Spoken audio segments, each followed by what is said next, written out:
There are places where silence is louder than any cry and fear settles into the hearts of everyone, stopping hope from growing. This is not just the story of a town but of each of us when we feel that everything is lost, but sometimes it only takes a stranger to remind us that courage exists and that the impossible can become possible. Today, you will hear the story of a man who arrived from nowhere, bringing light to where there was only shadow. Get ready to be moved, inspired, and reminded that even in the darkest moments, hope never abandons us.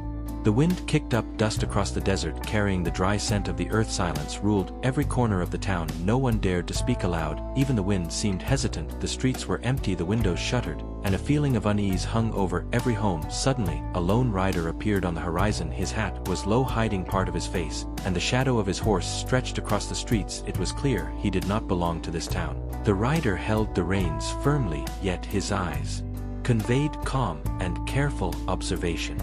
Residents peeked from windows. Some whispered among themselves, "Who is this stranger? Why is he here? Is he dangerous?" The stranger did not answer. He walked slowly through the streets, noticing signs of fear and abandonment. The church doors were closed, the school silent, and the saloon empty. He took in every detail, observing the town as if measuring its heartbeat. An old farmer murmured, "I have never seen anyone walk like that, carrying something so heavy inside." The stranger quietly to himself said, "Maybe it is time to break the silence." The first connection came with a young schoolteacher who watched him from a window. The stranger approached and gently nodded. She hesitated, but there was something comforting about the gesture. He moved with a sense of purpose, not urgency. His boots kicked up dust on the worn streets, as if each step was both a question and an answer. The town had been frozen for years, and yet something about him suggested change. Perhaps it was the way he carried himself, with quiet strength, or the calm determination in his eyes. The townspeople were cautious, but a few could not help noticing the subtle promise that accompanied his presence. As he passed the saloon, he paused, observing the faded sign and broken windows. The weight of the past seemed to settle on his shoulders, yet he did not flinch. Instead, he seemed to absorb the history of the town and carry it gently with him. As the sun began to dip behind the hills, casting long shadows across the dusty streets, the stranger continued walking, leaving a trail of curiosity behind him. The town would never be the same. The town was not just silent, it felt frozen in time. The streets were empty, the doors shut, and even the birds seemed to have left the area. Fear was the invisible fence that kept everyone inside, and the memory of a violent attack years before had left deep scars. No one dared to laugh, gather, or speak freely. The air was thick with unspoken words and suppressed emotions. The town had learned to survive, but it had forgotten how to live. The stranger walked into the abandoned saloon. Dusty bottles lined the shelves, the counter was scratched by years of neglect, and the wooden floorboards creaked under his boots. The sheriff sat alone, exhausted and defeated. His gaze met the stranger's with a mixture of suspicion and hope. "There is still hope, Sheriff," the stranger said. The sheriff shook his head. "Hope here? After everything? It is gone for us, maybe for some, but not for those who are still breathing," said the stranger. The stranger listened to the town's stories of loss, betrayal, and fear of new conflicts. He realized the real enemy was not bandits or strangers, but the silence and despair that had taken root in every heart. The townspeople had hidden themselves away, as if the world outside was dangerous. They had allowed fear to define them, and their lives had been reduced to mere survival. The stranger recognized this, and quietly promised that change was possible. He did not speak of quick solutions or grand gestures. Instead, he conveyed through his presence that hope could be found if they were willing to open their hearts. As the sun dipped lower, painting the town in hues of orange and gold, the stranger stepped back and allowed the town to notice him. He was neither threatening nor arrogant. He was simply a man who had walked many roads and seen the power of small acts of courage. The silence that had ruled for years began to tremble slightly, as if unsure whether it wanted to continue dominating the town. The old abandoned church stood at the edge of the town. Its wooden pews were covered in dust, and broken stained glass filtered the fading light. The stranger entered slowly, observing every detail. He noticed symbols of hope long forgotten. An old Bible lay open on the altar. A candle had burned out long ago. He knelt and relit the candle, allowing its warm glow to spread gently across the altar. Outside, a small group of children hid behind trees. Their eyes followed the stranger with a mix of curiosity and fear. He knelt down and smiled gently, offering a piece of bread. No words were needed at first. The gesture spoke louder than anything he could say. "No need to be afraid, little ones. This place can be safe again," he said. One shy child whispered, "You will not hurt us." He shook his head. "No, I will not hurt you, but I will help you remember that kindness still exists."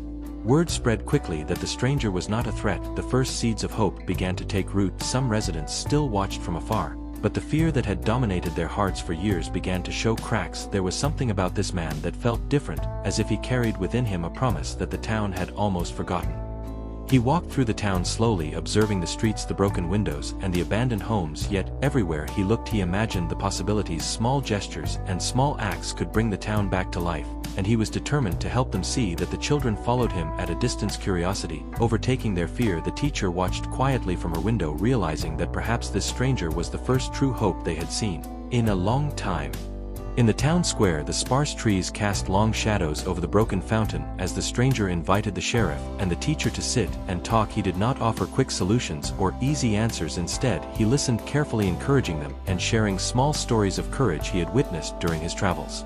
Sometimes the greatest fear is not outside, but inside us, he said. The teacher looked at him thoughtfully. And how do we overcome it? She asked. One step at a time, one small act at a time, he replied. What seems small can grow into something great.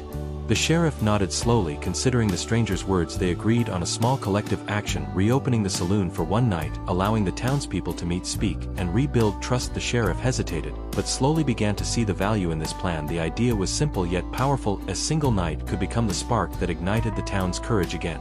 The stranger's presence gave them strength. He did not demand trust or loyalty, but inspired it through his calm demeanor and the quiet confidence in his eyes. The townspeople began to realize that change was possible, and that they themselves had the power to bring it about. Even the children noticed the difference in his manner, a warmth in his smile that seemed to say everything would be all right. As the sun began to set, casting golden hues across the square, the three of them walked slowly through the streets, discussing the plan. The town seemed to hold its breath, waiting to see if life would return. Even in the silence, hope was beginning to stir, and the stranger knew that by morning things would never be quite the same. The stranger walked to the saloon, followed closely by the sheriff and a few brave townspeople. The building was dust covered, the tables scratched and worn, the doors creaked. As they opened, the simple sound echoed down the empty streets, marking the first act of defiance against the silence that had ruled for so long.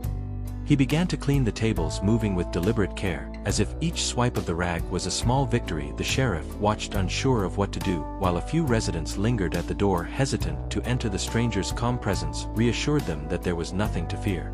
Nothing here will hurt you, he said, but if you remain trapped in fear, that can harm you more than anything else. An elderly man spoke up. And if trouble comes, the stranger looked at him calmly, then we face it together, but first we must believe we can. The children watched from the corners, their eyes wide as the town began to stir. The youngest whispered to the teacher, "He seems different, a good different." The first few visitors tentatively took their seats, and soon others followed, until finally the saloon was filled with voices, the sound almost alien after so many years of silence. The stranger moved through the room, speaking to each person with a simple greeting, a smile, a nod of encouragement. Slowly the town began to remember what it was like to be alive again. The wind outside seemed less oppressive, and even the old buildings felt lighter, as if they too were witnessing the first step toward a new beginning. By the time the first evening gathering ended, laughter and conversation had replaced the fear and hesitation that had defined the town for decades. The stranger stood at the doorway, watching the sunset reflect off the wooden buildings, knowing that the seed of change had been planted, and that the town would never be the same. The small library had dust-covered shelves and old maps scattered across the tables. The stranger invited the sheriff and teacher to sit and share the stories they had carried silently for years. He listened without interruption, letting them pour out memories of attacks, losses, and mistakes that had shaped the town and left deep scars. Every story was heavy with emotion, yet the stranger never flinched. He shared his own story, a tale of personal loss that had made him a solitary traveler, but also taught him to transform pain into action. Each word was deliberate, carrying hope and empathy.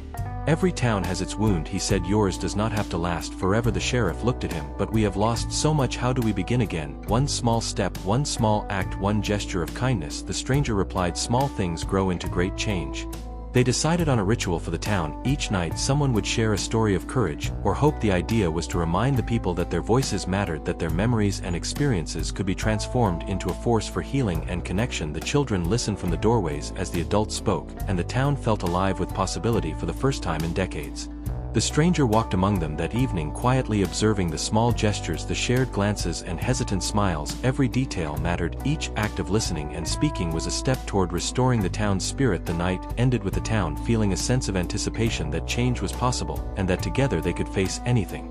At dawn, the streets of the town were alive with cautious movement. Neighbors came outside, some carrying tools, others simply observing. The stranger repaired the church bell, fixed a broken window, and encouraged collaboration. Everywhere he went, the simple acts of repair brought a sense of purpose to everyone involved.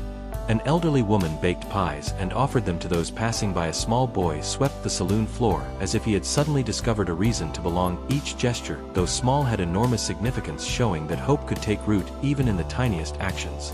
"See," he said, "one person's action inspires another." The boy looked up. "I never thought I could help." "We all can," he replied. "We just have to start." The saloon hosted its first evening gathering, voices timid at first, but growing stronger with each story shared. Laughter began to return, music filled the room, and the wind that had once carried only dust now seemed to carry possibility. The stranger watched quietly from a corner, noticing every smile, every hesitant word, every small miracle was a sign that the town's courage was awakening, and that the fear that had defined them for so long was slowly losing its grip. The night ended with the town feeling the warmth of community rekindled for the first time in decades.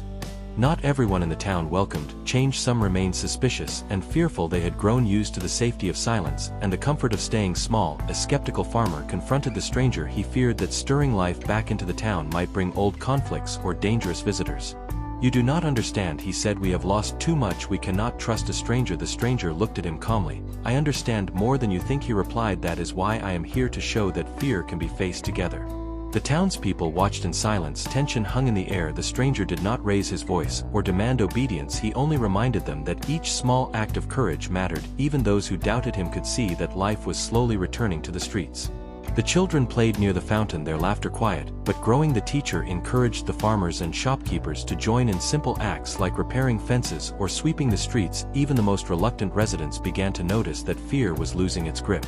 At dusk, the town square felt different. The shadows of the trees no longer seemed threatening, and the breeze carried a sense of possibility. The stranger walked through the streets, gently greeting each person, reinforcing the idea that the power to overcome fear existed within them. All that night the town went to sleep feeling both nervous and hopeful, knowing that change was possible even in the face of doubt. The saloon was lit by dozens of candles, creating a warm golden glow. The townspeople gathered timidly, but curiosity had drawn them together. The stranger encouraged them to share their stories, experiences of bravery, moments of hope, even simple acts of kindness. Each voice added light to the darkness that had long dominated the town. The sheriff recounted a memory of courage from his youth, the teacher shared a long-forgotten dream, and even the shyest child read a story he had written about helping someone in need. The room grew warm with emotion as laughter and quiet tears mixed together. "See," he said, "the silence is breaking. You are speaking again." The elderly resident looked around. "I almost forgot how to laugh together." Music began to play softly. Someone strummed a guitar, and others joined with small instruments. Voices rose and fell, forming a gentle melody of hope. The stranger watched from the doorway, smiling quietly. He knew this night would be remembered as the moment when the town reclaimed its heart. Outside, the wind that had once felt cold and harsh now seemed to carry laughter through the streets. The children ran from corner to corner. The adults exchanged small smiles and glances. Each person felt a spark of possibility and connection. They were learning that life could return even in a town once ruled by fear.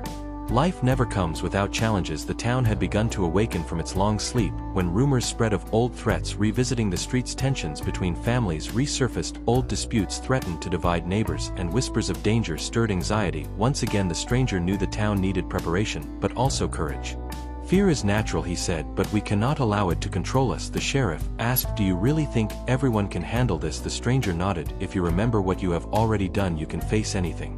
The stranger organized gatherings and nightly vigils. He spoke to groups, encouraging unity and cooperation. He reminded each person that the acts of courage they had already performed were proof of what they could accomplish together. The town learned that facing challenges required trust in one another and belief in their own strength. Children carried messages between houses, and elders repaired buildings. The stranger joined them, silently helping wherever he could. Every small action contributed to a larger effort, and even the skeptics began to feel a sense of pride and responsibility. By the end of the week, the town was ready not just to survive, but to thrive. The stranger had taught them that courage was not the absence of fear, but the willingness to act in spite of it. And as the sun rose, the town faced its uncertainty with renewed strength and determination. Dawn broke across the town, illuminating streets that had been dark for years. Everyone was working together. Some guarded the streets, while others repaired homes or helped families. The town square buzzed with movement and laughter. The stranger observed quietly, knowing that the seed he had planted had grown into a living force of hope. "Look around," he said. "You did this yourselves." The teacher smiled. "I never thought I would see this day," the stranger continued, "and there are more days ahead, but now you know you can face anything." Even the children were part of the transformation. They ran errands, helped with chores, and encouraged each other. The elderly residents contributed their wisdom and experience. Each person discovered a new sense of belonging, and the town had transformed from a place of fear to a community of courage.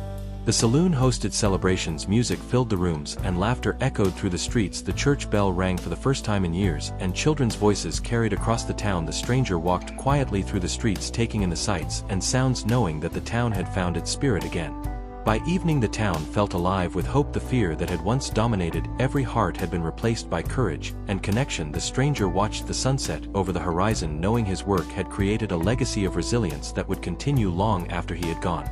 The sun was setting when the stranger mounted his horse. The town gathered to say goodbye. Tears were shed and hands were shaken, but there was also laughter and warmth. Everyone felt gratitude for the man who had reminded them that courage and hope existed even in the darkest moments. "You changed us," he said. "The sheriff, we will never forget." The stranger replied, "You changed yourselves. I only showed the way." The teacher asked, "Will you return someday?" The stranger smiled. "When another town needs hope, but remember, courage was always within you." The children waved from the edges of the square, their eyes wide and shining as the stranger rode away down the dusty road. His silhouette grew smaller against the horizon, but the town watched, knowing they were forever changed. The streets were alive with conversation and laughter. The houses no longer felt abandoned, and even the wind seemed gentler, carrying the sound of a town awakened. The legacy of the stranger was not only in the actions he took, but in the courage he inspired. Each person knew that hope and bravery would continue to grow in the hearts of the town for generations to come. And so the town finally awakened from fear and silence. But what truly inspires us is not just what he did, but what each person chose to do. Remember, courage and hope always live inside you, even when everything seems lost. If this story touched your heart, subscribe to the channel to hear more inspiring stories. Leave a comment sharing what you felt, and never forget, every day is a chance to start over, and each act of kindness can change lives. Believe in yourself and never let hope die.